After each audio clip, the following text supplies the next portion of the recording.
अस्सलाम वालेकुम व्यूअर्स। अल्लाह पाक की बेशुमार नेमतों और उसकी नेमतों को शुक्राना अदा करते हुए अपना किचन ऑफिशियल में हम आपको खुशामदीद करते हैं और उम्मीद करते हैं आप सब लोग खैरियत से होंगे, ठीक ठाक होंगे।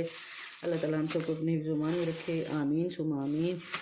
तो मैंने अपने व्यूअर्स से एक आइडिया शेयर करना था, एक रेसिपी शेयर करनी थी। तो मैं तो अक्सर ये एक रेड कलर के, ये पिंक कलर के अमरूद हैं हमारे, तो यहाँ पे बाग में से ये अक्सर मिल जाते हैं। तो मैं पहले भी मैं इसका जूस वगैरह बनाती रही हूँ। तो दो तीन तरह से हम इसका जूस बना सकते हैं और इसमें मुख्तलिफ़ चीज़ें इंग्रेडिएंट्स इस्तेमाल कर सकते हैं।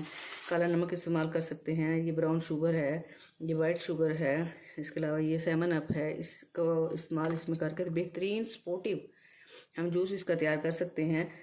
तो मैं तो अक्सर ये सेवन अप के साथ भी इसका जूस बना लेती हूँ, काला नमक डाल के। और इसके अलावा थोड़ा सा पानी डाल के इसको ग्राइंड करके, तो उसमें ब्राउन शुगर या चीनी जो आपको पसंद हो, मुझे ज़्यादा ब्राउन शुगर पसंद है, मैं ब्राउन शुगर का इस्तेमाल ज़्यादा करती हूँ या शहद का इस्तेमाल ज़्यादा करती हूँ। तो वो आप डाल के इस्तेमाल कर सकते हैं, बना सकते हैं। बहुत ही मज़े का ये बनता है, बहुत स्पोर्टिव बनता है आगे, क्योंकि रमज़ान मुबारक आ रहा है। तो अभी तो तकरीबन है 1 महीना है, आज रजब की 26 तारीख है, तो 1 महीना तकरीबन दरमियान में पड़ा है। तो मैं ये, क्योंकि ये फिर पिंक कलर के अमरूद हैं, तो ये दरख्त के ऊपर ये आखिरी फल था इसका। तो ये हमारी खुशकिस्मती, ये हमारे घर आ गया। तो इस तरह मैं छोटे छोटे पैकेट बना रही हूँ, इसको सेव कर रही हूँ।